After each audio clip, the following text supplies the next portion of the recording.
बाल विकास एवं शिक्षा शास्त्र पियाजे के अनुसार गुणात्मक रूप से 4 विभिन्न अवस्थाएं हैं। पहला बच्चों के जेनरेटिव कोड पर निर्भर होती है। दूसरा बच्चों के विकास के सार्वभौमिक पैटर्नों का प्रतिनिधित्व करती है। तीसरा उदाहरण देकर समझाती है कि बच्चों का मन लघु वयस्क मन होता है। चौथा दुनिया की विभिन्न संस्कृतियों में व्यापक रूप से भिन्न होती है। व्याख्या 2 है कि पियाजे के अनुसार गुणात्मक रूप से चार विभिन्न अवस्थाएं बच्चों के विकास के सार्वभौमिक पैटर्नों को प्रतिनिधित्व करती है। इसके अनुसार बालक द्वारा अर्जित ज्ञान के भंडार या स्वरूप अवस्था के अनुरूप सार्वभौमिक पैटर्न के अनुसार परिमार्जित होता रहता है। पियाजे के संज्ञानात्मक सिद्धांत को विकासात्मक सिद्धांत भी कहा जाता है। इनके अनुसार संज्ञानात्मक विकास की 4 अवस्थाएं निम्न हैं। पहला संवेदित ग्रामक अवस्था, दूसरा पूर्व सक्रियात्मक अवस्था, तीसरा मूर्त सक्रियात्मक अवस्था, चौथा अमूर्त सक्रियात्मक अवस्था।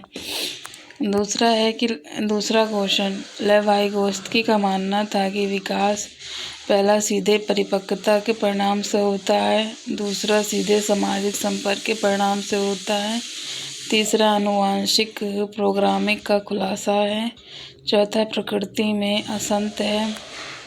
तो लेवाइगोत्स्की का मानना था कि सीधे सामाजिक संपर्क के परिणाम से होता है। लेवाइगोत्स्की का मानना था कि विकास सीधे सामाजिक संपर्क के परिणाम से होता है। वाइगोत्स्की ने संज्ञानात्मक विकास के लिए एक सामाजिक दृष्टिकोण प्रदान किया। इन्होंने बच्चों के विकास और उस सामाजिक के बीच संबंध स्थापित करने का प्रयास किया जिसमें बच्चा स्थित था। इसने भाषा को अधिगम, सीखना और विकास के बीच एक महत्वपूर्ण मध्यस्थ के रूप में देखा।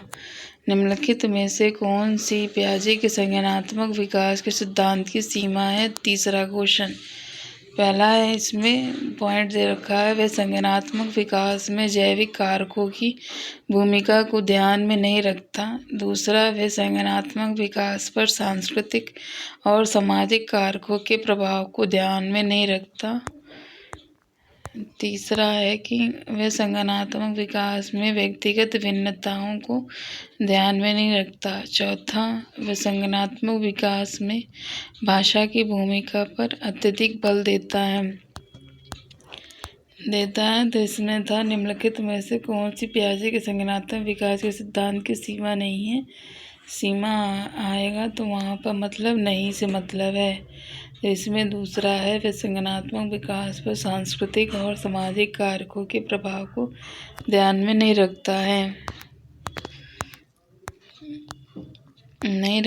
पियाजे के संज्ञानात्मक विकास के सिद्धांत की सीमा ये है कि वे संज्ञानात्मक विकास पर सांस्कृतिक और सामाजिक कारकों के प्रभाव को ध्यान में नहीं रखता।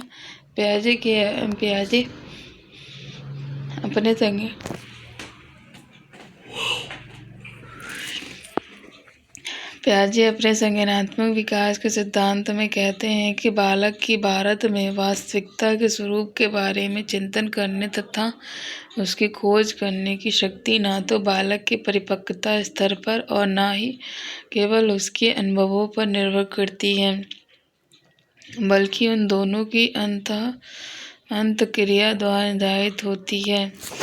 चौथा क्वेश्चन, अभिकथन ए, प्रत्येक वर्ष लता, जो कि कक्षा 7 की शिक्षिका है, उनके क्षेत्रों में कैरियर पर चर्चा करने के लिए एक महिला गणित प्रोफेसर और एक पुरुष नर्स को अपनी ही कक्षा में आमंत्रित करती है। कारण आर लैंगिक जेंडर अंतर जन्मजात है और समाज के माध्यम से अधिग्रहित नहीं है। पहला है, ए आर दोनों सही गलत है। दूसरा, ए और आर दोनों सही है तथा आर ए की सही व्याख्या है।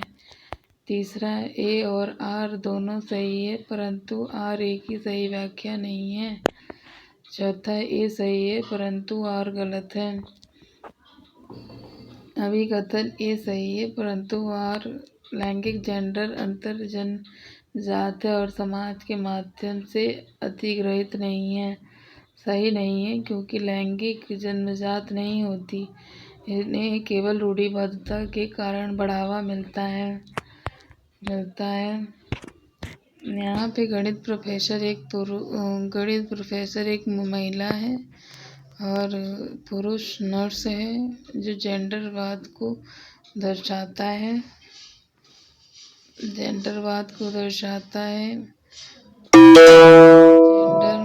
जीएस जेंडर सामाजिक है और एस सेक्स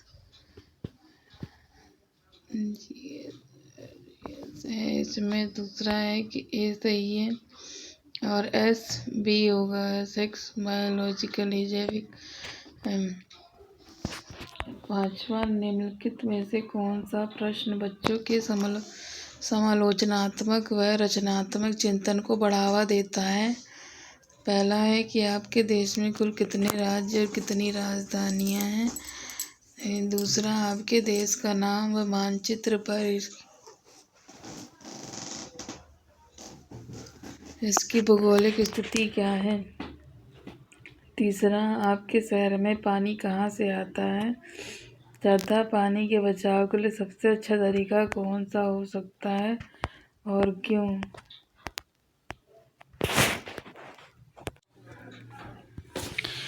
चौथा है कि पानी के बचाव के लिए सबसे अच्छा तरीका कौन सा हो सकता है और क्यों। वह प्रश्न बच्चों के समालोचनात्मक व रचनात्मक चिंतन को बढ़ावा देता है।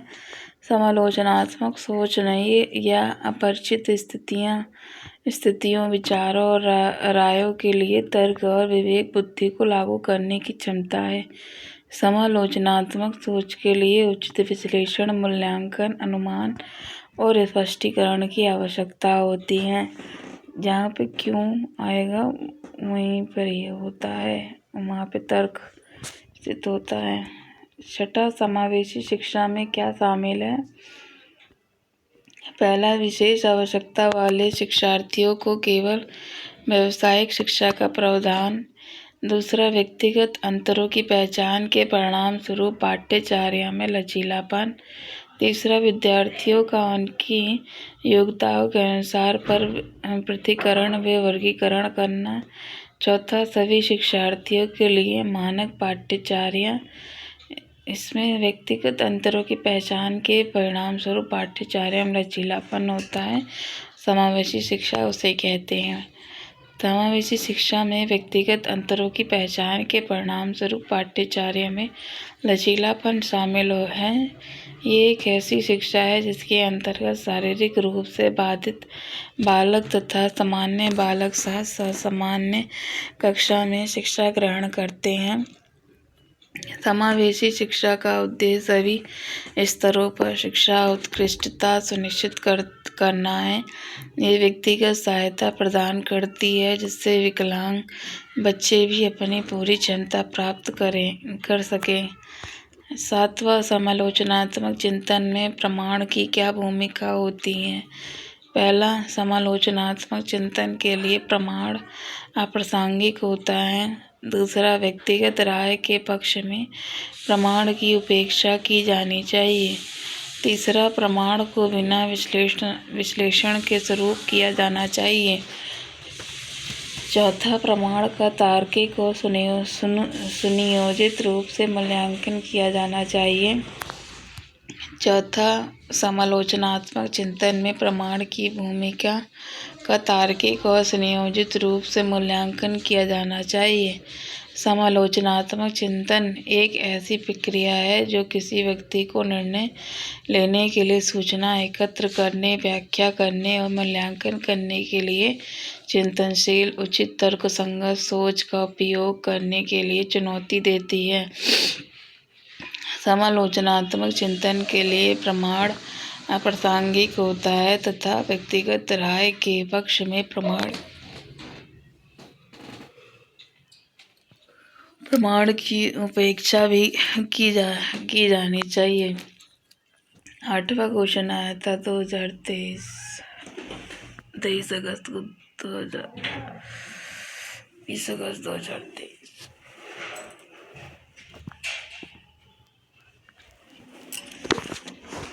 अभिकथन।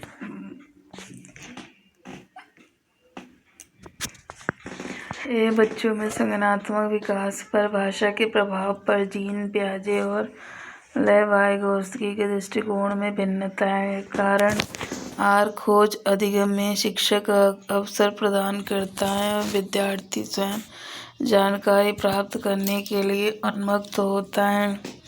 पहला, ए और आर दोनों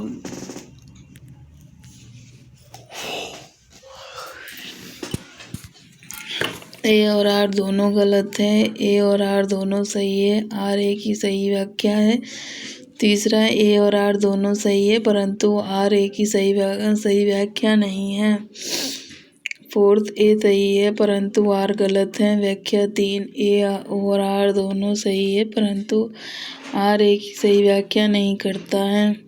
बच्चों में संज्ञानात्मक विकास पर भाषा के प्रभाव पर जीन पियाजे और लेवाइगोस्की के दृष्टिकोण में भिन्नता है। संज्ञानात्मक विकास में बच्चों की मानसिक क्षमता का विकास, जिसमें बुद्धि, चेतना, विचार और समस्या समाधान की क्षमता सम्मिलित होती है। संज्ञानात्मक विकास एक विकासात्मक प्रक्रिया है जिसके द्वारा एक बच्चा बुद्धिमान व्यक्ति बनता है।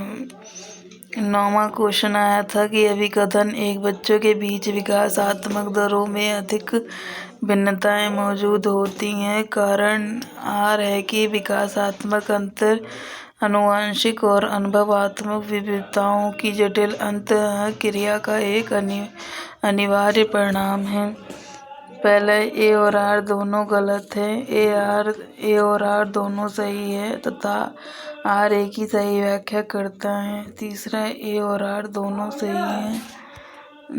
सही है परंतु आर ए की सही व्याख्या नहीं है। ए सही है परंतु आर गलत है। ए सही है परंतु आर गलत है। व्याख्या 2, ए आर दोनों सही है तथा आर ए की सही व्याख्या है। बच्चों के बीच विकासात्मक दरों में अधिक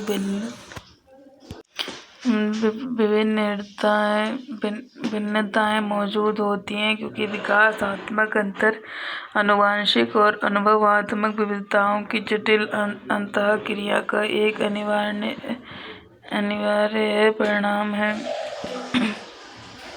कक्षा कह रही हूँ। क्वेश्चन नंबर 10, भाई बहन के रिश्तेदारों में पहला केवल प्रारंभिक बाल्यावस्था में ही महत्वपूर्ण भूमिका निभाते हैं, दूसरा की समाजीकरण में अधिक भूमिका नहीं है। तीसरा, भाई बहन के रिश्तों में पहला केवल प्रारंभिक बाल्यावस्था में ही महत्वपूर्ण भूमिका निभाते हैं, जो कि गलत है। दूसरा कि समाजीकरण में अधिक भूमिका नहीं है, ये भी गलत है। तीसरा, माता पिता और साथियों के साथ संबंधों के समान है और बाल्यावस्था में समाजीकरण में महत्वपूर्ण भूमिका निभाते हैं।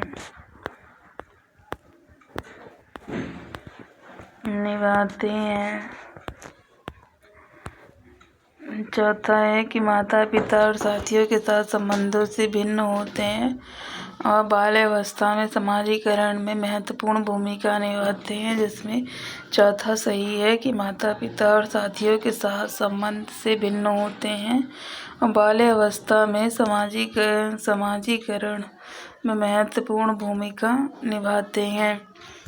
चौथा है कि बाल्य व्याख्या इसमें किया गया है कि भाई बहन के रिश्ते माता पिता और साथियों के साथ संबंधों से भिन्न होते हैं और बाल्यावस्था से समाजीकरण में महत्वपूर्ण भूमिका निभाते हैं।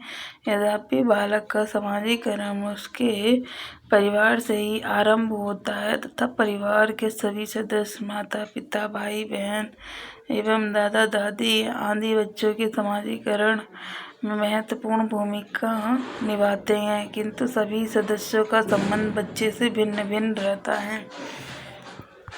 11वां क्वेश्चन आया था, निम्नलिखित कथन में विकास के किस सिद्धांत को दर्शाया गया है? जो बच्चे अपने शुरुआती वर्षों में भाषा सीखने के लिए अनुकूल वातावरण से वंचित रहते हैं, उन्हें बाद के जीवन में भाषा चुनने में थोड़ी कठिनाई होती है। जो बच्चे अपने शुरुआती वर्षों में भाषा सीखने के लिए अनुकूल वातावरण से वंचित रहते हैं, उन्हें बाद के जीवन से भाषा चुनने में थोड़ी कठिनाई होती है। पहला, विकास अव्यवस्थित और अप्रत्याशित होता है। दूसरा, भाषा के विकास का एक संवेदनशील काल है। तीसरा, भाषा और अनुभूति जटिल रूप से परस्पर संबंधित है। चौथा, भाषा का विकास पूरी तरह से आनुवांशिक पर निर्भर है। व्याख्या 3 कथन में विकास की भाषा और अनुभूति जटिल रूप से परस्पर संबंधित है वे सिद्धांत को दर्शाया गया है। इस सिद्धांत के अंतर्गत जो बच्चे अपने शुरुआती वर्षों में भाषा सीखने के लिए अनुकूल वातावरण से वंचित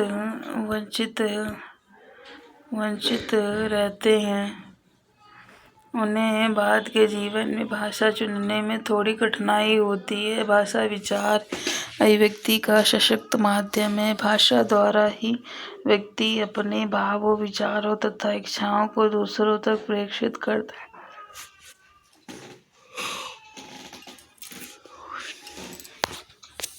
तथा दूसरों की भावनाओं व इच्छाओं को समझ पाता है। 12वां क्वेश्चन, अभिकथन। शिक्षकों को संकल्पना को मजबूत करने के लिए विद्यार्थियों को अपने स्वयं की संकल्पना के उदाहरणों और गैर उदाहरणों की पहचान करने के लिए कहना चाहिए। कारण, उदाहरणों के बारे में सोचने से संकल्पना को मजबूत किया जाता है, जबकि गैर उदाहरण विद्यार्थियों को भ्रमित करते हैं। पहला, ए और आर दोनों गलत हैं। दूसरा, ए और आर दोनों सही है। आर ए की सही व्याख्या है। तीसरा, ए और आर दोनों सही है परंतु आर ए की सही व्याख्या नहीं है। चौथा, ए सही है किंतु आर गलत है। ए सही है परंतु आर गलत है, यही इसका आंसर है। शिक्षकों को संकल्पना को मजबूत करने के लिए विद्यार्थियों को अपने स्वयं के संकल्पना के उदाहरणों और गैर उदाहरणों की पहचान करने के लिए कहना चाहिए। विद्यार्थियों को स्पष्ट उदाहरणों और गैर उदाहरणों के साथ प्रस्तुत करना वैचारिक परिवर्तन को प्रोत्साहित करने का एक प्रभावी तरीका है। 13 अधिगम के सामान्य सिद्धांत बताते हैं कि विद्यार्थी बेहतर रूप से सीखते हैं यदि शिक्षक पहले अवधारणा का संपूर्ण रूप से परिचय दें और फिर उसकी बारीकियों पर आए। दूसरा, पहले तर्क और कारण के संदर्भ में अवधारणाओं पर चर्चा करें और फिर विचारों को सत्यापित करने का अवसर दें। तीसरा, पहले उस पर चर्चा करें जिसके बारे में विद्यार्थी को नहीं पता और फिर उस पर आए जो विद्यार्थी पहले से जानते हैं। चौथा, पहले अवधारणा को उसके प्रतीकात्मक रूप से प्रस्तुत करें और फिर उसके भौतिक रूप पर आए। व्याख्या 1 अधिगम के सामान्य सिद्धांत बताते हैं कि विद्यार्थी बेहतर रूप से सीख सकता है यदि शिक्षक पहले अवधारणा का संपूर्ण रूप से परिचय दे, फिर उसकी बारीकियों पर आए। अधिगम एक स्वाभाविक प्रक्रिया है जो निरंतर चलती रहती है। अधिगम लर्निंग प्रोसेस जो निरंतर चलती रहती है। 14 एक शिक्षिका अपने विद्यार्थियों को अधिक संज्ञानात्मक कौशल विकसित करने में मदद करना चाहती है। निम्नलिखित में से कौन सी रणनीति सबसे प्रभावी होगी? पहला, विद्यार्थियों को याद करने के लिए पाठ सौंपना और उन्हें पाठ्य पुस्तक से ज्ञान दोहराने के लिए प्रोत्साहन करना। विद्यार्थियों को ज्ञान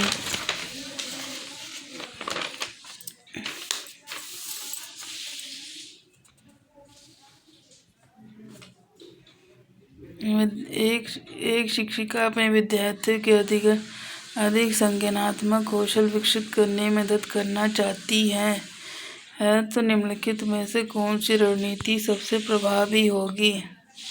पहला कि विद्यार्थी को याद करने के लिए पाठ सौंपना और उन्हें पाठ्य पुस्तकों से जानकारी दोहराने के लिए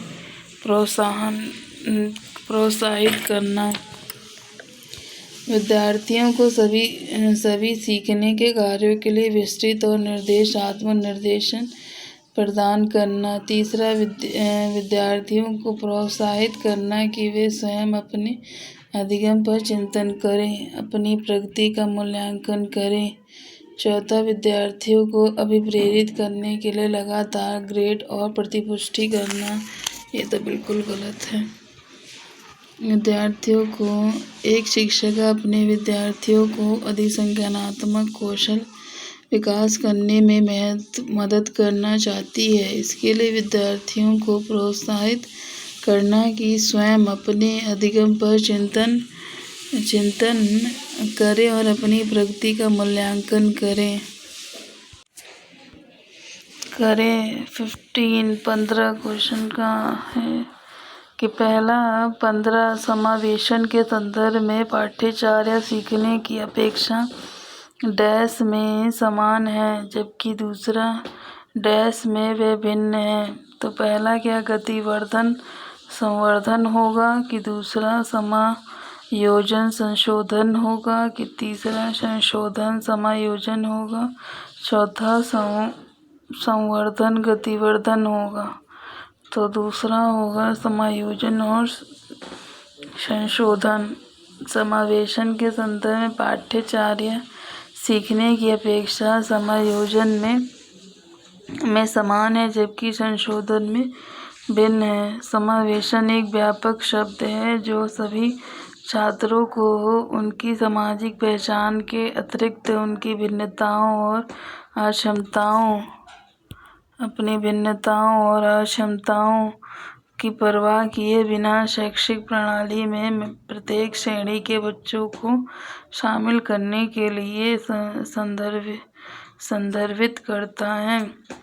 16, निम्नलिखित में से कौन सा समूह उन विशिष्टताओं का सही ढंग से उल्लेख करता है जो प्रतिभाशाली विद्यार्थियों और कक्षा में अन्य विद्यार्थियों के बीच आमतौर पर भिन्न होते हैं। पहला, समझ की अग्रवर्ती गहनता, बी, सीखने की तेज गति, सी, समय के लिए दूसरों पर अधिक निर्भरता, डी, शारीरिक विकास की तेज गति। तो इसमें पहला ABCD, दूसरा AB, तीसरा BC, चौथा ABC क्या होगा। तो समझ की अग्रवर्ती गहनता है कि सीखने की तेज गति, प्रतिभाशाली में सीखने की तेज गति होती है, समझ के लिए दूसरों पर अधिक निर्भर होते हैं, ये नहीं होते। प्रतिभाशाली विद्यार्थी दूसरों पर निर्भर नहीं होते। समझ की अग्रगई गहनता होती है और सीखने की तेज गति होती है। दूसरा है आंसर सही है। समझ की अग्रवर्ती गहनता और सीखने की तेज गति उन विशिष्टताओं का सही ढंग से उल्लेख करता है जो प्रतिभाशाली विद्यार्थियों और कक्षा में अन्य विद्यार्थियों के बीच आमतौर पर भिन्न होती है। 17, श्रवण बाधिता के संदर्भ में निम्नलिखित में से कौन सा कथन सही है। श्रवण बाधिता मतलब सुनने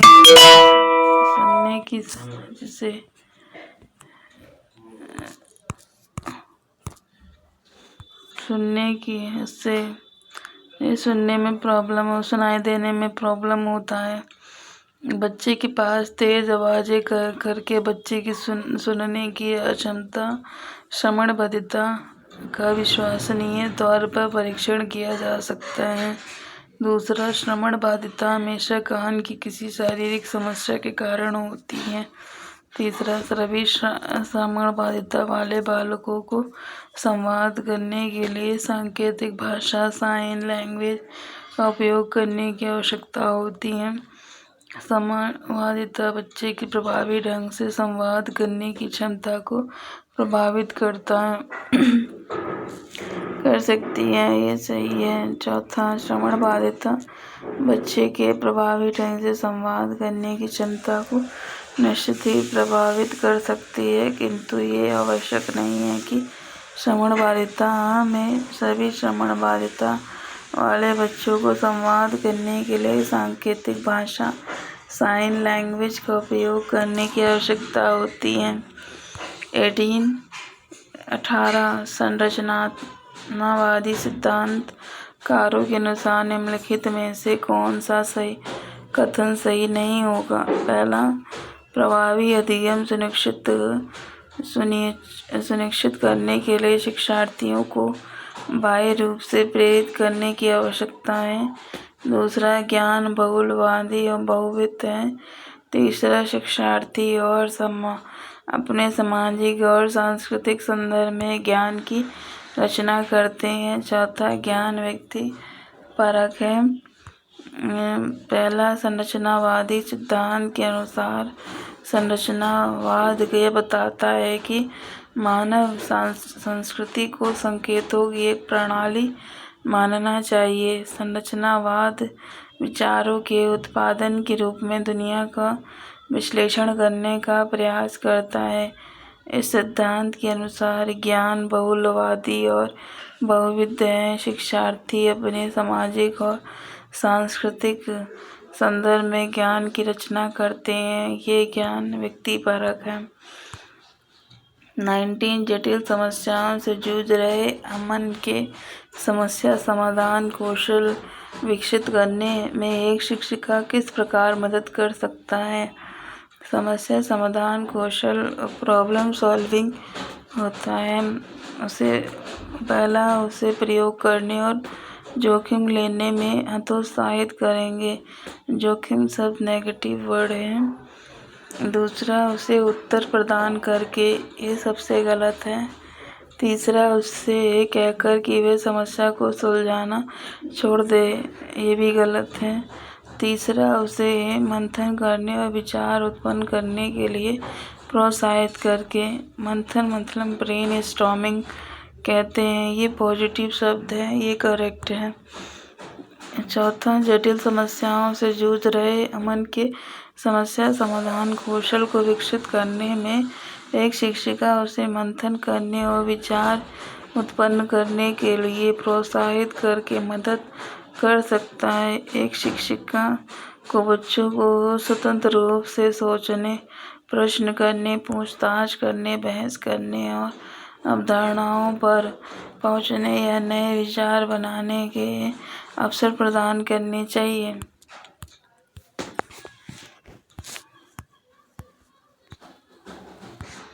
20 बौद्ध आधारित शिक्षण का अंतर्निहित सिद्धांत ये विश्वास है कि ऐसा करने के लिए एक सुविधाजनक वातावरण प्रदान किए जाने पर शिक्षार्थी ज्ञान का निर्माण कर सकते हैं। दूसरा, शिक्षार्थी कम जानते हैं कि शिक्षण में विद्यार्थियों के लिए तथ्यों का प्रसारण शामिल है।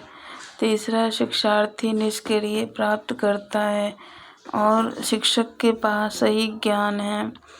चौथा, शिक्षार्थियों की क्षमता और आवश्यकताएं विविध हैं, जिन्हें मानक निर्देशों पर ध्यान केंद्रित किए बिना पूरा नहीं किया जा सकता।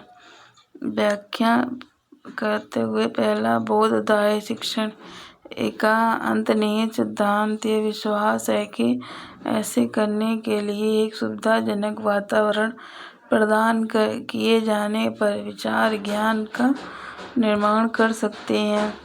बौद्ध आधारित शिक्षण वह प्रक्रिया है जिसमें छात्रों को सामान्यीकरण सिद्धांतों तथा तथ्यों के संबंध में बोध कराया जा सकता है। स्मृति स्तर पर शिक्षण में इसकी प्राथमिक आवश्यकता है। 21 माध्यमिक कक्षाओं में अधिगम के लिए एक अनुकूल कक्षा का वातावरण डैश पर केंद्रित होता है। पहला, प्रतिस्पर्धी लोकाचार। ये नेगेटिव वर्ड है। प्रतिस्पर्धा शब्द नहीं लगाया जाता बच्चों में। दूसरा, अनुवर्धन और पुनर्बल दोहराने की प्रक्रिया नहीं है स्टूडेंट की लाइफ में कि उसे दोहराते रहें और नॉलेज ना हो। तीसरा, सहकारी अधिगम। चौथा, सजा और शर्मिंदगी के डर से। बच्चों को डराने की कोई इसमें नियम नहीं है। सजा दे देंगे तो बच्चे और डर जाएंगे। तीसरा, इसमें सही है कि माध्यमिक कक्षाओं में अधिगम के लिए एक अनुकूल कक्षा का वातावरण सहकारी अधिगम पर केंद्रित होता है। समावेशी कक्षा में जहाँ असंख्यक बालक होते हैं वहाँ बच्चों को सहकारी अधिगम विधि से पढ़ाया जाता है। इस तरह के बच्चे एक दूसरे की सीखने में मदद करते हैं। एक ऐसी अधिगम प्रक्रिया जिसमें एक जैसी योग्यता के बाद समूह बनाकर एक ही उद्देश्य को पाने का प्रयास करते हैं। ये वे विद्यार्थी जो पठन वैकल्य से जूझ रहे हैं को पढ़ना सिखाया जा सकता है। जे पठन से सीख रहे हैं, पढ़ने की समस्या से जो जूझ रहे हैं।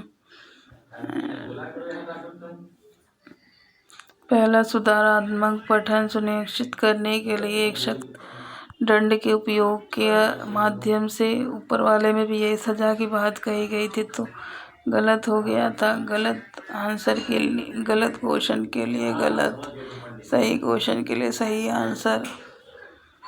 दूसरा, प्रणालीगत ध्वन्यात्मक प्रशिक्षण के माध्यम से सुनने की समस्या में हो सकती है जिसका आंसर सही है। ये इस बार भी आया था। तीसरा, उच्च ग्रेड स्तर के पाठन ग्रंथ प्रदान करके। चौथा, उन्हें अन्य विकर्ण के अध्ययन करने के लिए प्रोत्साहित करके। व्याख्या, ये वे विद्यार्थी जो पठन वैकल्य से जूझ रहे हैं उन्हें प्रणालीगत ध्वन्यात्मक प्रशिक्षण के माध्यम से पढ़ना सिखाया जा सकता है। सामान्यतः ध्वन्यात्मक प्रणाली भाषा विज्ञान की वे शाखा है जो समस्त मानवीय ध्वनियों का अध्ययन करती है तथा ध्वनियों के उत्पादन, अभिव्यक्ति, संचरण, ध्वनि तथा धारणा,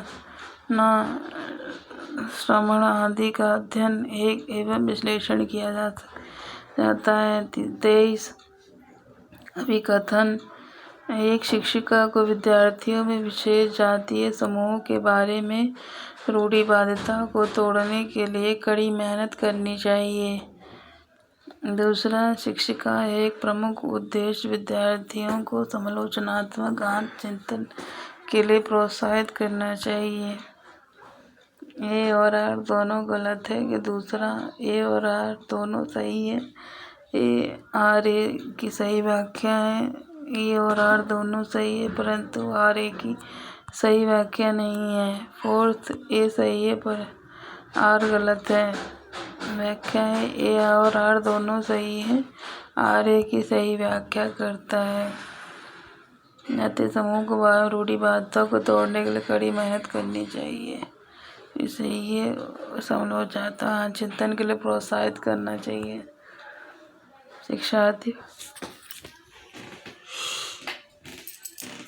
शिक्षार्थियों को विद्यार्थियों में विशेष जातीय समूहों के बारे में रूढ़िवादिताओं को तोड़ने के लिए कड़ी मेहनत करनी चाहिए क्योंकि शिक्षा का एक प्रमुख उद्देश्य विद्यार्थियों को समालोचनात्मक आत्मचिंतन के लिए प्रोत्साहित करना है।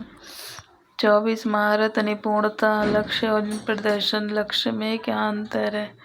पहला, महारत लक्ष्य दूसरों से अनुमोदन प्राप्त करने पर केंद्रित होते हैं जबकि प्रदर्शन लक्ष्य विफलता से बचने पर केंद्रित होते हैं। दूसरा, महारत लक्ष्य में दूसरों के साथ प्रतिस्पर्धा करने के लिए एक निश्चित स्तर के प्रदर्शन को प्राप्त करने पर ध्यान केंद्रित किया जाता है जबकि प्रदर्शन लक्ष्य खुद में कौशल और कार्य की समझ में सुधार करने पर ध्यान केंद्रित किया जाता है।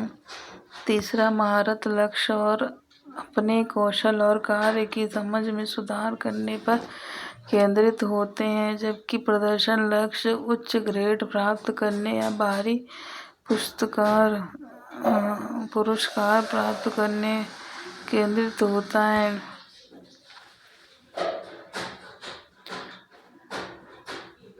महारत लक्ष्य विफलता से बचने पर केंद्रित होते हैं, जबकि प्रदर्शन लक्ष्य दूर से अनुमोदन और मान्यता प्राप्त करने पर केंद्रित होता है।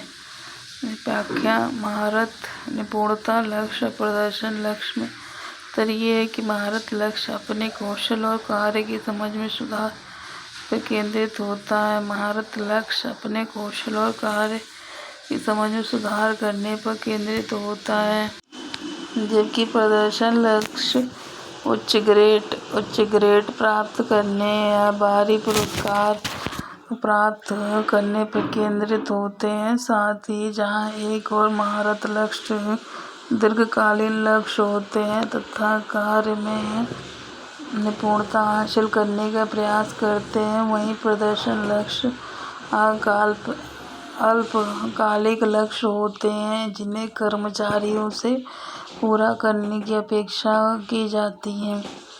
25 निम्नलिखित में से कौन सा आंतरिक अभिप्रेरणा का उदाहरण है? पहला, डांट से बचने के लिए पढ़ाई करना। दूसरा, पुरस्कार राशि के लिए प्रतियोगिता में भाग लेना। तीसरा, व्यक्तिगत आनंद के लिए एक वाद्य यंत्र बजाना। चौथा, शिक्षक को प्रभावित करने के लिए परियोजना को पूरा करना। तीसरा, व्यक्तिगत आनंद के लिए एक वाद्य यंत्र बजाना आंतरिक अभिप्रेरणा का उदाहरण है।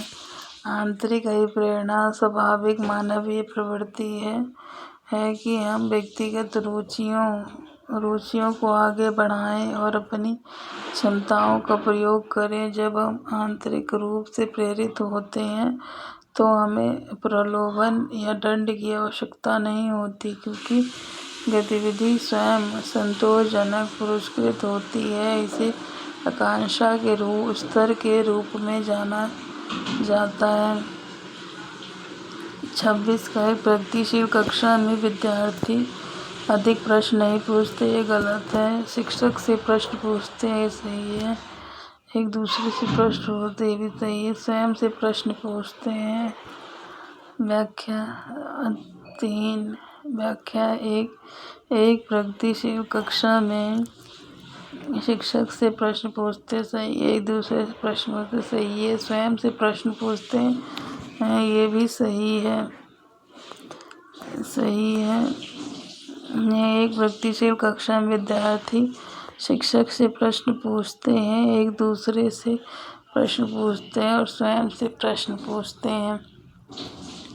एक प्रगतिशील कक्षा प्रगतिशील शिक्षा का एक भाग है जो प्रत्येक बच्चे की क्षमता और सामर्थ्य में विश्वास करती है। ये विषय वस्तु और अनुभवों के साथ संलग्न होकर शिक्षार्थियों के कौशल और अवबोध को बढ़ाने पर जोर देती है। ये सहयोगी और सहभागी अधिगम पर भी जोर देती है। 27 पुल्लिंग या स्त्रीलिंग होने से जुड़ी अपेक्षाओं को डैश कहा जाता है और इन्हें डैश सीखा जाता है। जेंडर रूढ़िवादिता केवल मध्य बाल्यावस्था के दौरान है। दूसरा, जेंडर पूर्वाग्रह मुख्य रूप से प्रारंभिक बाल्यावस्था के दौरान। तीसरा, जेंडर स्थिरता प्रारंभ में किशोर अवस्था के दौरान। चौथा, जेंडर भूमिकाएं बाल्यावस्था की सभी अवस्थाओं से लेकर वयस्कता से भी। व्याख्या 4 पुल्लिंग या स्त्रीलिंग होने से जुड़ी अपेक्षाओं को जेंडर भूमिकाएं कहा जाता है। इन्हें बाल्यावस्था की सभी आवश्यकताओं से लेकर वयस्कता से भी सीखा जाता है। एक लैंगिक जेंडर का सामाजिक मानदंडों का एक समूह है जो उन व्यवहारों के प्रकारों को निर्धारित करते हैं जिन्हें आमतौर पर लोगों के लिए उन्हें वास्तविक या कथित लिंग या लैंगिकता के आधार पर स्वीकार्य, उपयुक्त या वांछनीय माना जाता है।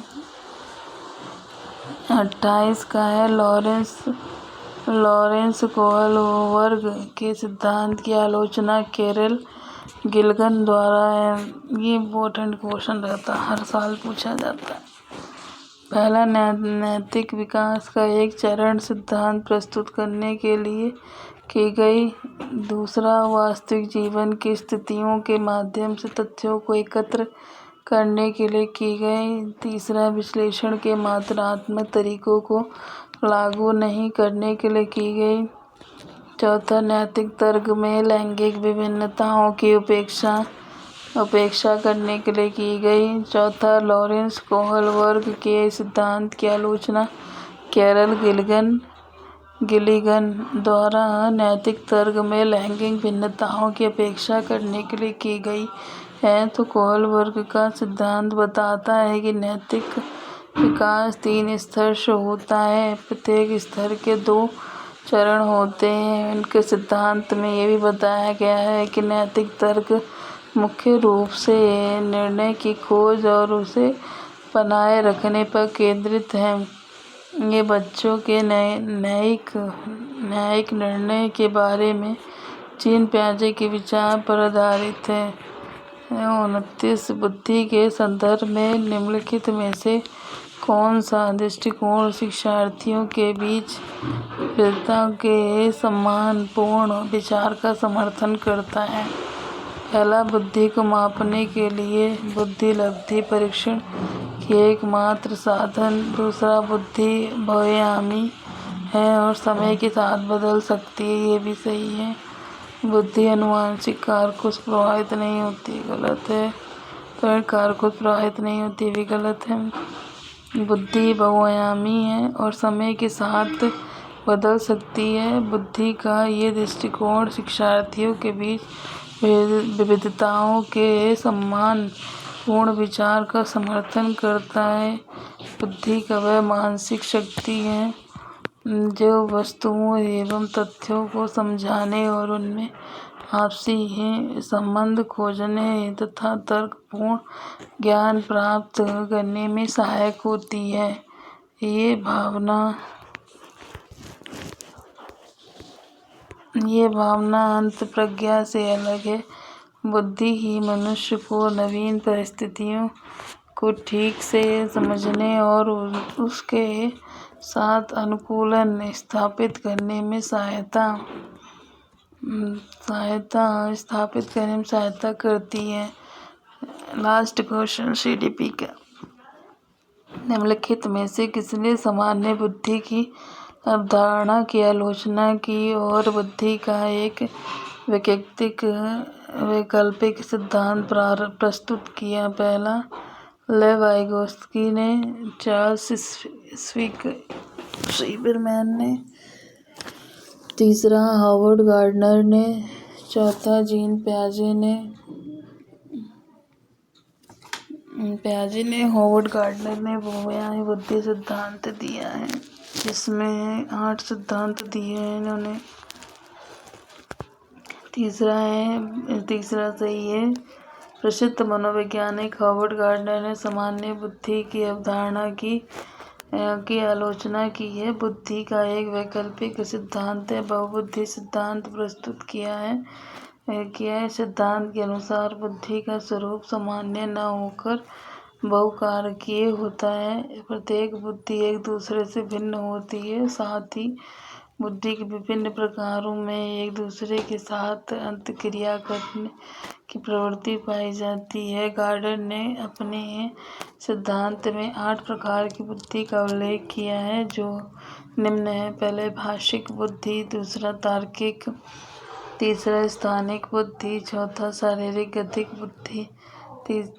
पांचवा, सांगीतिक बुद्धि। छठा, अंतः पारस्परिक बुद्धि। सातवां, अतः वैयक्तिक बुद्धि ये ज़्यादा पूछा जाता है। 8वां प्राकृतिक बुद्धि CTP का ये 2023 का 20 अगस्त का सीटेट पेपर सॉल्व।